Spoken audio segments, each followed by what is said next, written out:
Did you hear the story about how Jesus didn't really die on the cross and he actually astral traveled and left his body during the actual crucifixion so that he wouldn't feel the physical pain, and returned to his body right before it ended, before his body could die, so that he could then, go through the healing during the resurrection and the ascension into his crystalline light body and continue his mission on earth with Mary Magdalene after that for many years. I just recorded and posted a whole series of videos discussing that based on my conversations with Jesus, as well as the book channeled from him and Mary Magdalene telling their true story. I was thinking about that and I want to discuss it a little bit more. One of the things I read during those videos was a quote from Jesus about the purpose, the sole purpose and mission of the crucifixion. And I'm going to read that again, as well as some other excerpts that I found when I was looking for that actual quote. But there were some other thoughts that I had that I wanted to discuss with you guys too. Now, let me give you some quick background, just because I think it's relevant to share. You guys can compare internally, of course, but to share like my belief system and how I got here, because I know that in the spiritual awakening process that you guys are going through, that's why you're watching this, right? You're going through this too. It gets like kind of confusing, because of the belief systems we grew up with, and then what you're learning as you're going through your spiritual awakening. For me, I grew up Christian. I don't strongly hold to all Christian teachings, but because I grew up Christian, I do have a strong resonance with it over other religions other than Buddhism. I do feel like my belief system now pretty closely aligns with Buddhism. Nothing's really 100% though. And I did study world religions in college. I took a course, one. And I realized how all religions were brought here to earth really through various ascended masters to just provide multiple methods and pathways for humans to find God. I don't believe that there is one absolutely right and correct religion. I believe that all of them are different pathways and different ways of connecting to God, especially because, and honestly, I highly recommend, whether you read a book on world religions or take a course, I highly recommend it, because the differences between the Eastern religions and the Western religions are huge. Western religions, I'm going on a tangent, but just go with it because it's actually really interesting and it might help you guys. The Western religions like Christianity and Judaism, they identify with a personal God the Father, and of course the Son and the Holy Spirit. Of course, Judaism doesn't recognize Jesus in that way, but that's not the point. So, Eastern religions don't identify with a personal God like that. God, I can't remember how to explain it, but it's different. It's not like a person you can connect with. It's more of a concept. And there are reasons for this that, again, I don't remember well enough to explain, but they're just very different ways of understanding the concept of God and connecting with it. And some people do better with the personal God and others do better with the Eastern style religions. So for me, growing up Christian, it's just easier. I know that well. I do feel very connected to Jesus, even though my belief system has changed and it's more like a blend of the different religions and more non-religious spirituality. I would say that maybe I could be like a Christian mystic, because I believe in the spiritual stuff and I also still connect with Jesus. But that being said, and I'm saying all this for those of you, especially who are Christian and maybe struggling with how does what I grew up believing work with what I'm learning now, essentially. So, like I said, I do feel strongly connected with Jesus. He's definitely a powerful ascended master. with a very important role in the world. I mean, Christ consciousness, the entire world is going through the process of embodying Christ consciousness, and that's universal, regardless of religion. So he is important and significant in comparison to all of the ascended masters and whatnot. I don't know if, actually, I do know, because he, in his book, he even refers to himself as the Son of God. So yes, that is appropriate. But what Christianity teaches, I don't know how 100% that is, in terms of Jesus's role versus the other ascended masters. I will say that. And I'm not going to try and speculate on it either. I will say this. I will say something that just left my brain. Hold on a second. There was two main things I wanted to talk about. One was discussing certain Christian concepts. It's not just Christian either, but certain concepts from religion, and I guess you could say like what they really mean in the, from the different contexts of spirituality.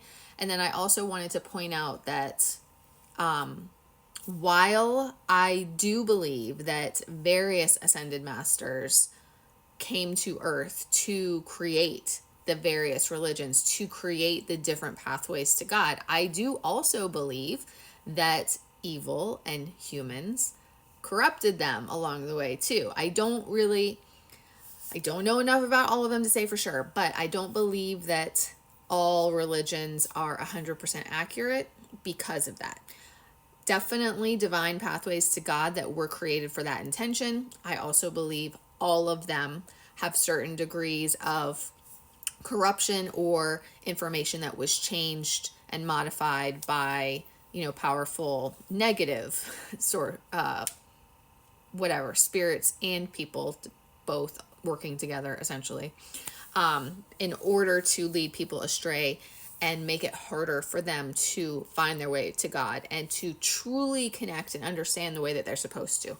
And I just want to say, for those of you who are struggling with that, growing up Christian, this blind belief system, all that stuff, I mean, I haven't gone down the rabbit hole of fully studying all of this, researching all of this, but I am aware of various stories about how the Bible was modified and changed over the years. I mean, common sense tells you a book that was passed down by word of mouth for like 100 years or something before it was written. I mean, you can't even play the telephone game in a room with people without the story changing, let alone passed down 100 years. And then I also, besides that, that's more conjecture, but I have read stories about like emperors who imprisoned popes and important religious figures in order to be able to change the Bible. And I've also know about books that have been removed from the Bible. We know that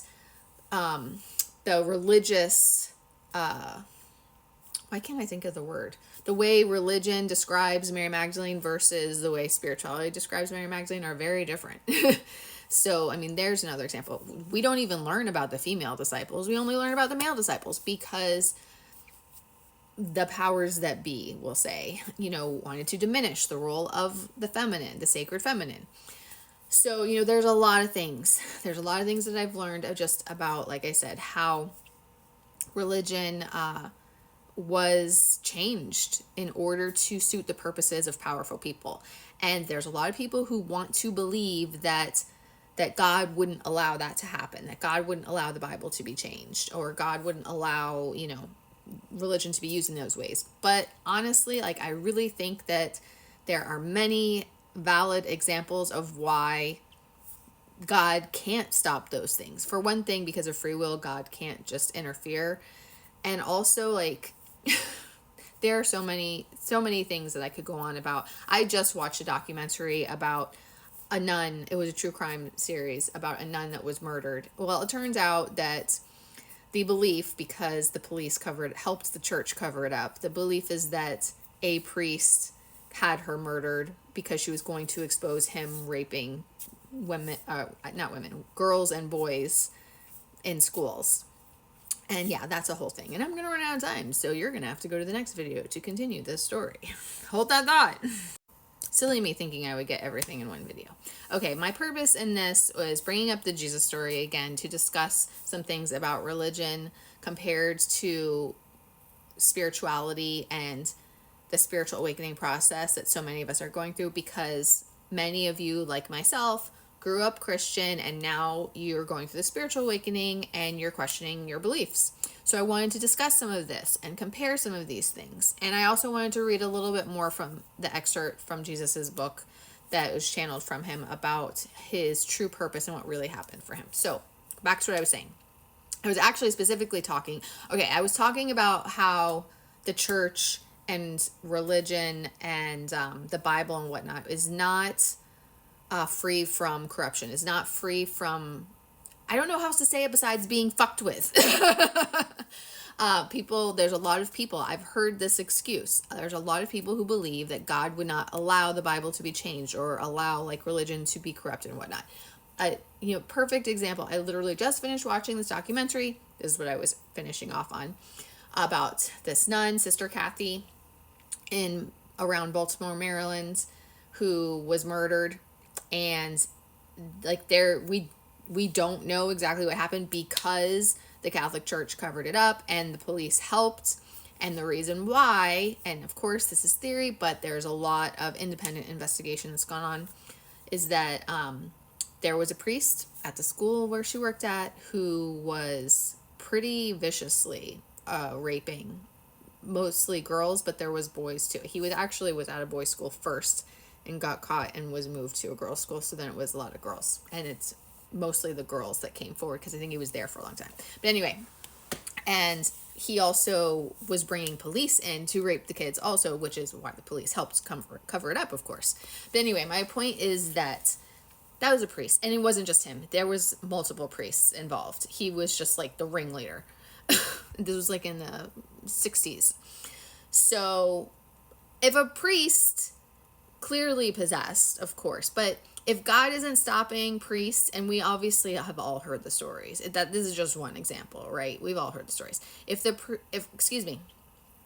God is not stopping priests from raping children, and God is not stopping the corruption in the church, I also watched an interview of a former KGB agent or whatever they're called, discussing how the KGB infiltrated the Catholic Church and intentionally changed things. The fact is, powerful people in powerful positions over the course of history have intentionally infiltrated the Catholic Church and other churches and belief systems and intentionally changed things to intentionally make it harder for people to connect with their true divinity, to connect with the truth about God and spirit. And the Bible is not infallible. It's not 100% accurate. Things have been one of the things that Jesus himself told me when I was talking to him was that because I said, this is not what we were taught. Why was it changed? Because devil worshippers changed it. Things have been changed by people, by evil humans and evil spirits working through evil humans. And that's just a fact of life. And books have been removed as well, like I said. And there's more that I'm forgetting. But anyway, so it's important to recognize that. I think that the people who believe that God wouldn't allow that to change, I honestly think that they don't want to believe differently. They want to believe that it's impossible. But I think that what's right in front of our face to see and hear and research and learn about shows us that not only is it possible, but it has happened. So let me just say right there, that is one reason why, or that it's easier to take a step back and say, okay, what I was taught growing up isn't necessarily 100% accurate.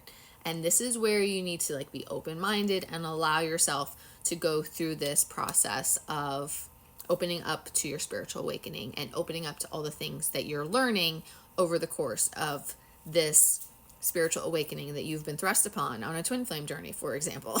But not everybody's on a twin flame journey. You could just be going through your own spiritual awakening regardless of that, whatever it is.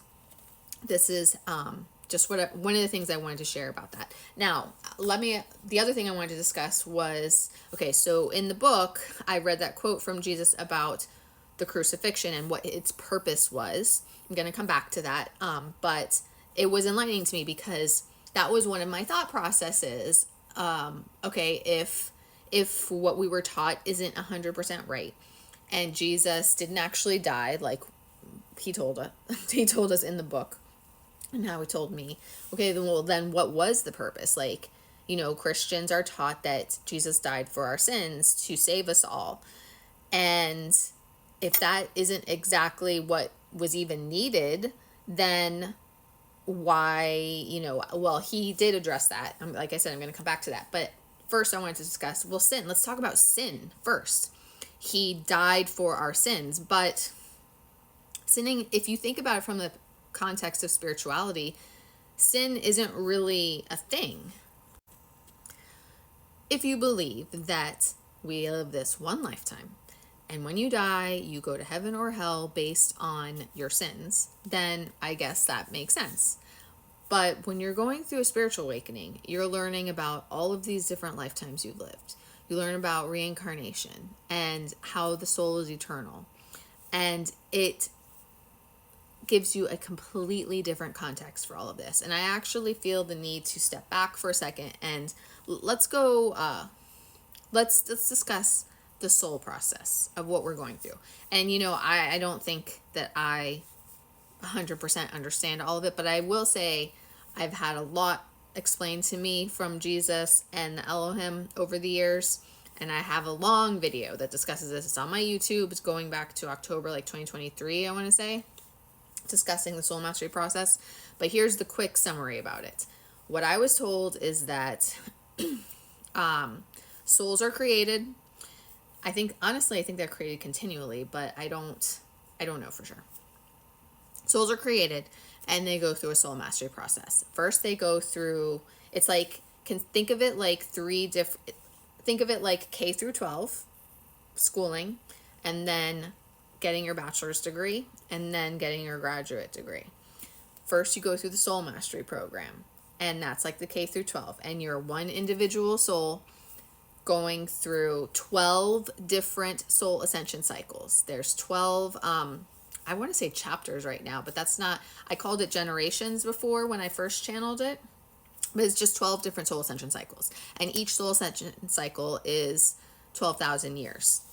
So basically, soul's created, soul starts the soul mastery program. First soul ascension cycle, 12,000 years, reincarnating every time you complete a lifetime. I don't know exactly how many, actually, I think I was told that at one point. Maybe it was 144. I can't remember though, and I'd have to find it in my notes. Anyway, you live a certain number of lifetimes in each soul ascension cycle, and you complete it, you ascend. You get a little break in between before you start the next one. Then you start the next soul ascension cycle. And like I said, you go through 12 soul ascension cycles to complete and graduate from the soul mastery program. And that's your K through 12 first layer of soul training. You finish the soul mastery program, and then you start the twin flame mastery program. There's actually may even be a gap in between two where you're preparing for the twin flame mastery program, and that's where monadic twin souls exist, at least according to what Jesus has told me. So anyway, then your soul splits and starts creating a twin flame soul group. And that is the beginning of your twin flame mastery program. And that's another 12 soul ascension cycles, 12,000 years each. Go through that whole thing every single lifetime, trying to come back together with your twin, eventually coming into union with your twin at the end of your soul ascension cycle, ascending, and getting a little break before you get to start all over and do it again for 12 soul ascension cycles. You complete the twin flame mastery program, and that's the bachelor's degree. And then you move on to the Ascended Mastery Program. This is what all the souls go through. This is what I was told. Ascended Mastery Program is like graduate school. Go through 12 soul ascension cycles, mastering, becoming an Ascended Master. And there's many Ascended Masters, not just the top dogs, as we know about. and you go through that whole process again, 12 soul ascension cycles. This is what I've been told directly from spirit. So this is what souls go through. Created, you complete the soul mastery program, 12 soul ascension cycles, then you go to the twin flame mastery program, 12 soul ascension cycles, then you go to the ascended master mastery program, 12 soul ascension cycles. And I don't know what happens after that. And honestly, I know that there are many more layers to it. Lots more that I don't understand, or at least not yet. And maybe one day I'll be able to have time to have those conversations with Jesus and Elohim again. But anyway, this is what I know as of now. So my point was that this is the greater, broader soul experience. And you go through, God even knows how many lifetimes and all of that. Like in one soul ascension cycle alone, 12,000 years, how many lifetimes do you have in that? It's 100 something, but I believe, if I remember correctly. But, yeah. So multiply that by 12, 24, 36 soul ascension cycles. You know what? I bet there's another one, because after 36 would be 48, right? Although 48 is not 144. I don't know. Anyway, I'm going off on a tangent that I don't even know about. So my point was just that the soul experience is a lot of different lifetimes, a lot of different soul ascension cycles. So our souls are eternal, and this one lifetime isn't all we got. Yes, religion teaches us that. And so in that context, sin is a big deal. But when you go through your spiritual awakening and you start remembering the soul experience and you start learning about it and everything from the spiritual perspective, and you start to realize, oh, this is not what I was taught. And this is not what I thought. It just gives you a completely different perspective on it all.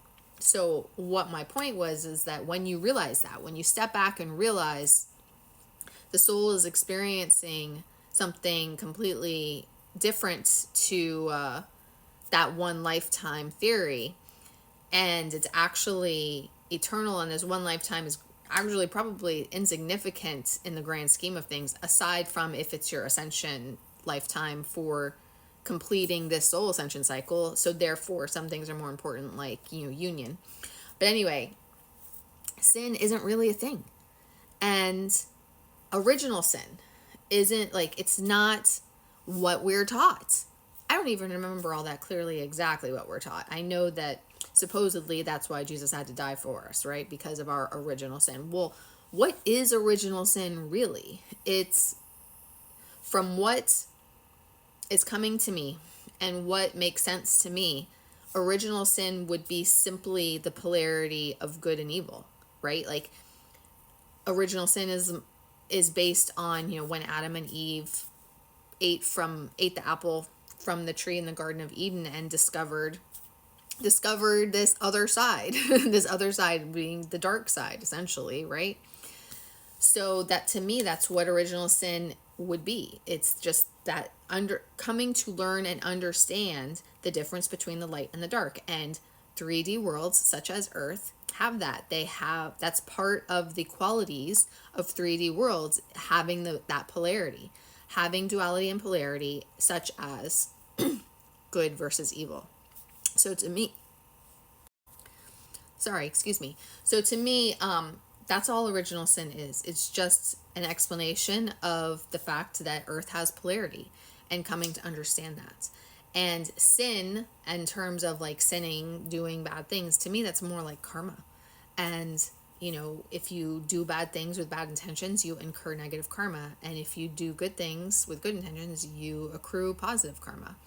And I have also even noticed that, I believe, and what I experienced was that you wouldn't incur bad karma unless your intentions were bad. I have also noticed a little bit different, and it's not about intentions, but it's more about just balancing the scales. I've seen that happen now as well. Now, that's not something negative. It's just simply of balancing the energy, balancing the scales, balancing the energy and vibrations between you and others in general. It doesn't have to be with the exact same person, but I think it could be in similar circumstances. So I've seen that too. But to me, that's what it really is. It's not about sinning, it's about karma and your intentions primarily. And then also, like I said, balancing the energies of give and take. That's what it is. Balancing the energies of give and take. So another thing I have to remember. Oh, I just wanted to say too, for me, coming from Christianity and shifting into spiritual awakening, I actually found it really easy to embrace reincarnation. Maybe it's because my soul was remembering somewhat quickly, but for me, it just made sense. It just immediately clicked and made sense of, well, basically, like, you're just, rather than, like, I didn't grow up Catholic. I grew up Lutheran. So I didn't believe in purgatory, but I knew about purgatory because I did go to Catholic school. So my thought process was like, so either reincarnation is just kind of like purgatory instead, or it's hell. Go with me. Because life on earth can suck a lot sometimes. So it's more like you just keep experiencing this until you learn the lessons. You know what? Part of the reason why I was able to grasp it, I just remembered. When I took that course on world religions that I mentioned in the previous videos, I learned about the path to enlightenment, which is going along with Buddhism, I believe. I don't know if it's only Buddhism, but it's because it's more of an Eastern religion thing, but definitely Buddhism. The path to enlightenment is very closely aligned with what we're going through in our ascension process. We're going through the spiritual awakening process, remembering who we are, remembering soul level stuff about like how it all works. Just how it all works from the spiritual level, right?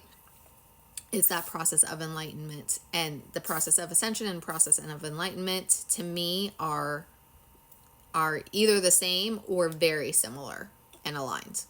So it was very easy for me to wrap my head around that and say, okay, so you die, you reincarnate, and you continue that process. You continue the journey of integrating the soul lessons, working towards your awakening and enlightenment until you reach ascension. And since that's the goal, you're going through the your soul ascension cycle, the 12,000 year soul ascension cycle, and the purpose of the cycle as a whole is ascending. You just go through many lifetimes, each lifetime getting closer and closer to ascending and learning a little bit more, integrating a little bit more, working your way up that process. And I don't believe that you will ascend until the last lifetime in your soul ascension cycle. And that will complete that reincarnation journey for that soul ascension cycle. And that's when you get your break and your reprieve before, well, there's hypnosis sessions for Life Between Lives teaches us a lot about where our oversouls reside and what they do, particularly in between lifetimes, and planning out the next lifetime and establishing the soul contracts, pre-writing your destiny, and all of those different things. It's very fascinating. And I believe that that's what you would think of as heaven. And that's what we think of as heaven. That's where our oversouls reside. And it's almost like another world in and of itself, and like in a little city where our souls do all of these things. And that's really cool. I don't really want to get into that right now. But anyway, we do go there in between lifetimes. And my feeling based on what my previous conversations with Spirit is that we have a little bit of time to enjoy ourselves at the end of a soul ascension cycle before we start that whole reincarnation process again for the next soul ascension cycle, going through a new path of enlightenment all over again, mastering new lessons, mastering new missions. So that was a huge part of what I wanted to discuss, just like what is sin really, if things are not exactly as we thought, and all that, everything I said, just to kind of help some of you, just like I did, understand that shift from Christianity to spirituality. And I did also want to read excerpts and discuss a little bit more about the purpose of the crucifixion. I'm going to just do another video for that. I'm not fitting it in with all the rest of these. hopefully I can fit that into one last one, but I'm just going to focus on that for this last, hopefully, video. Okay, so we discussed, the differences between Christianity and Eastern religions and spirituality, of course, and making that shift from Christianity to spirituality. And that's what I wanted to talk about, just to help any of you who are kind of going through that mental process of releasing your old belief system and embracing your new belief system.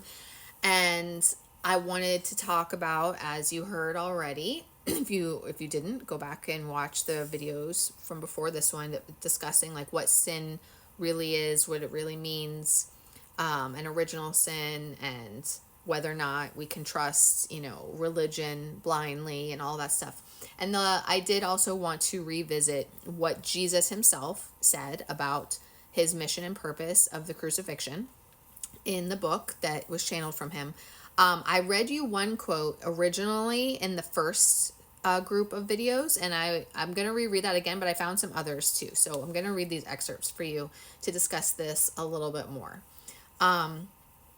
So I had said that one of the questions that I had in my mind as I was going through my own mental transition with all this was, well, what was the purpose of the crucifixion if, it wouldn't have been necessary for him to die for our sins if you no longer believe in that way, if you no longer believe that we even need to be saved from our sins, because sins are really not a thing, and it's really just about karma, and sins are just the natural polarity of good and evil in a 3D world that is just a natural part of its existence. And you're not actually going to heaven or hell based on all of that, because in actuality, you're on a soul mastery process. You're going to be reincarnating anyway. You go to heaven in between lifetimes anyway. Your oversoul is actually always there.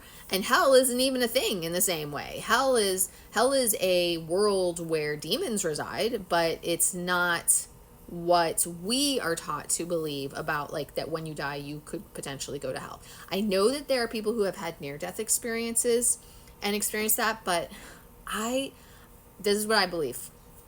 I believe that what they experienced is what spirit showed them based on their belief system to help them get on the right path. Does that mean that there's a hell the way that religion teaches us? Not necessarily. Spirits, good or bad, could show them an illusion of, based on their belief systems, to shift their perspective and move them onto a different path. It doesn't have to actually be what we as humans think that it is. What I know is that there is, I think it's called the eighth sphere, where demons reside. It's a different realm, but humans don't go there when they die. Humans keep souls keep reincarnating when a human body dies and experiencing the reincarnation process and lifetimes in worlds, mostly 3D, but not solely 3D. We experience lifetimes in other worlds as well for other lessons and higher dimensional, higher density worlds too. We go to all of these places during our soul ascension cycles. In fact, I discussed that more in that video from October 2023. I went a little bit more in depth into the time we spend in 3D worlds versus higher density worlds. But anyway, like, we go all sorts of places to learn all sorts of soul lessons, and our soul never goes somewhere to suffer in a hell type place. Like, we're just always learning more and experiencing more as souls. So yeah, hell isn't a thing like that. And when you realize that, well, then the meaning and purpose of the crucifixion changes, because it no longer has that same meaning, frankly. So what he wrote here, the first quote that I had read, was, he said, "I wish to explain that my crucifixion was meant to represent the suffering of all mankind, and my ascension and resurrection was a symbol of hope that the spirit was eternal." I read that in the moment in the previous series of videos, and immediately I was like, oh, so the purpose of the crucifixion was to teach humanity that the soul is eternal, and that the human body is temporary, but the soul is eternal. And that's connecting with your divinity from within. not just a separation from God, but understanding that your soul is eternally connected to source, to God, to the creator, and all of that, right? Okay, let me find the other quotes real quick. I'm going to make a quick aside and go into a theory, and I don't want to flesh it out too much, but I think that the underworld is possible here on Earth, whereas the eighth sphere is in a different world realm. And it would definitely require a conversation with spirit. But I think that it's not hell, but I think that it is like a place that you understand how in the 4D on Earth, elementals, both good and bad, negative entities, spiritual beings, both good and bad, they exist all around us and they're just invisible to us. And to me, I feel like that's kind of what the underworld is, but where like the negative entities are or reside, like when they're not assigned to someone, essentially.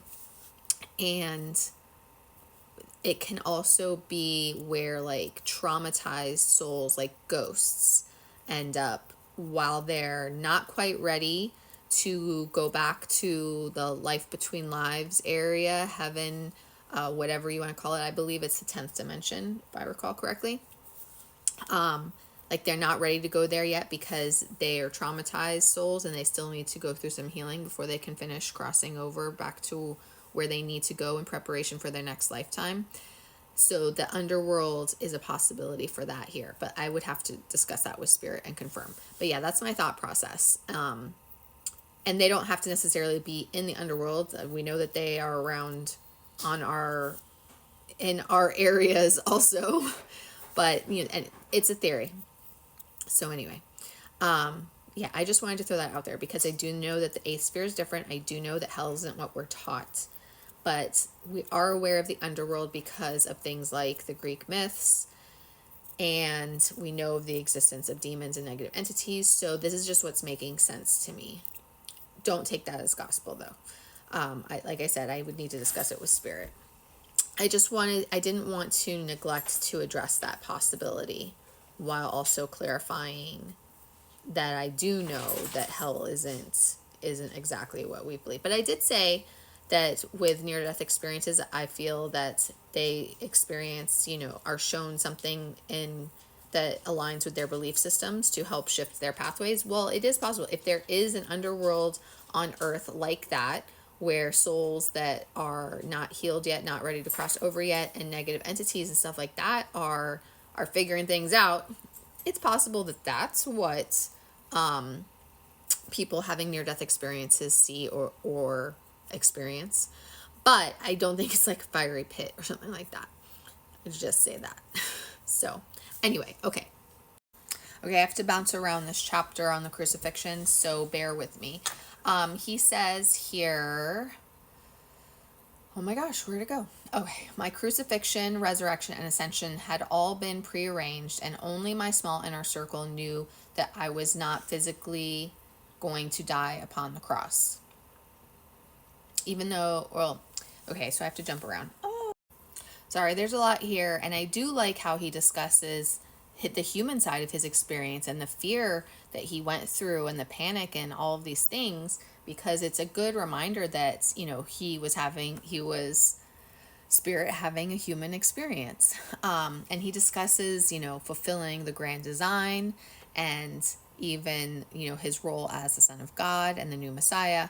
But I can't read the whole thing word for word, so I wanted to read certain bits that I knew would be interesting for you guys. So he had to focus on Mary for his cue of when to go into a trance in order to astral travel and leave his body.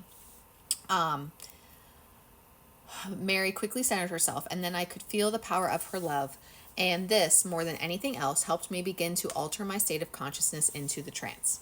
It seemed like hours, but it had only been a few minutes when my soul began to float out of my body.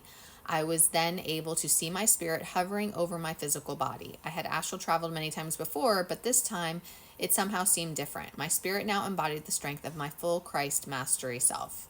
I had been instructed that I must remain in this altered state of consciousness up to 4 hours for this moment, and I had trained for this moment. Okay, gonna have to finish in one last video.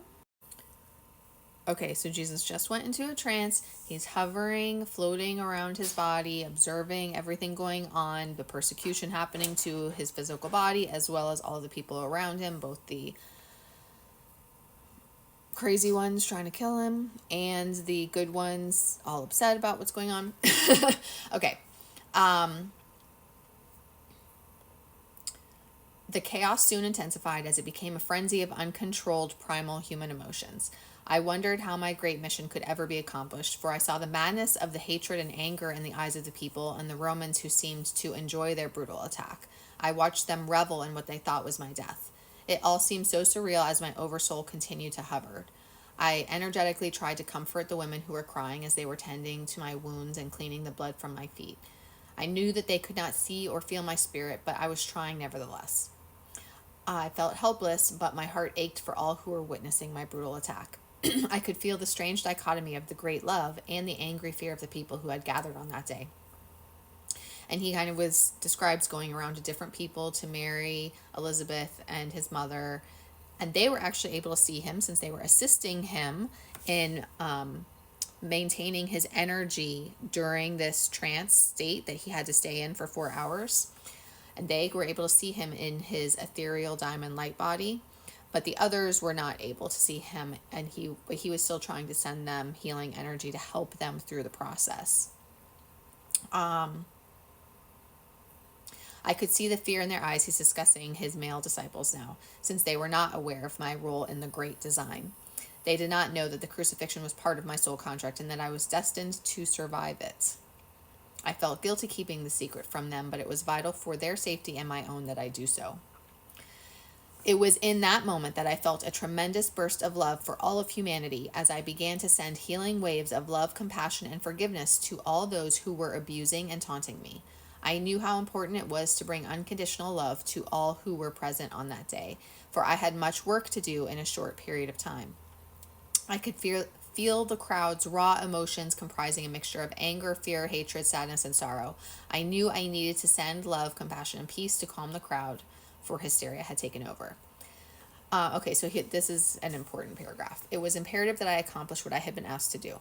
My duty was to leave the energetic imprint of God's healing power of love and forgiveness for all who were present on the day of my crucifixion. These powerful frequencies were to be etched eternally within their souls so that fear would no longer cause mankind to be separate from God. I felt tremendous compassion and love for those who were suffering, as fear is truly mankind's separation from God. So there's another aspect that is important about the purpose of the crucifixion. We already discussed what he previously said, that it was about basically showing humanity that the soul is eternal and that there's much more to just this physical body and this one lifetime. And here he explains deeper, humanity has essentially been believing in this separation from God, believing that God is not part of us as well, not recognizing our own spiritual essence, and that is perpetuated by fear and suffering. So his purpose is in leaving that energetic imprint of the divine healing power of love and forgiveness, which makes so much sense when you come back to what we're taught and go through in the spiritual awakening, and healing through the power of love, healing our twin flame, and growing and healing within ourselves and in our connection, and growing overall on the twin flame journey through the power of unconditional love. That's the energetic imprint that he was bringing through the crucifixion. It's not really about he needed to die to save us from our sins. It's about he needed to show us the impact of unconditional love as the power of healing and compassion and forgiveness to spread through humanity, to release fear, to what's the word I'm looking for? To kind of like dissolve, I'm going to say. That's not exactly the right word, but to use that healing power of love, compassion, and forgiveness to dissolve the negative energies of fear, anger, upset, all that stuff that he mentioned running through the crowd. You get what I'm saying? You get where I'm going with this? I mean, he already discussed it anyway. I'm just trying to elaborate. But those powerful frequencies are what of divine love, unconditional love, are what releases the hold that fear and negative emotions hold over us, that keep us caught in this mindset of separation from spirit. Do we understand? And I have to say, this makes me think of something else that I was shown years ago. Spirit gave me dreams and then messages in explaining the dreams of basically like healing evil through love. In the dreams that I had, I was literally healing serial killers through loving them, through showing them compassion and love. And at the more love that I gave them, they healed and they stopped killing, which was a very confusing dream, of course. And like I said, upon discussing with spirit and learning from other ways as well that I can't remember right now. But basically that's what I learned, that we heal and release evil and all of those negative emotions and whatnot through the power of love. I was shown that to really deal with a demon and get rid of a demon, like there's lots of methods that practitioners use, but one of the big things that spirit showed me about that is show it love. Don't be afraid of it. Just show it love and extend it love, and it like releases the hold, and it releases the hold it could potentially have on somebody, and it also releases the effect that it's trying to have. Like if you aren't afraid of it and you're just reflecting love back to it, then it has no power, right? But I was also shown like you can literally like heal and transmute demons back to the light through the power of showing them love, and it's just sending them sending them waves of divine love energy. And bring it back to the twin flame journey. Divine feminines are healing their divine masculines have severe internal wounds that bring about the avoidant behaviors, and divine feminines are healing the divine masculines through the power of unconditional love. That unconditional love and the forgiveness and the acceptance is what helps them find their self-love that heals those self-worth wounds that created that avoidant attachment and behaviors, and leads them to stop running and embrace the divine feminine, because they heal from within, from the love that divine feminine shows them. Does that make sense? They don't it's a long thing to get into, but the divine masculines, like, they don't see and love themselves the way that they are meant to because of their upbringings that created those attachments, those negative attachments, both negative attachments being both entities and avoidant attachment. But anyway, and the divine feminine showing them that unconditional love no matter what is what helps them heal and come into a more secure attachment, that where they're able to allow themselves to be with the divine feminine. Are we following?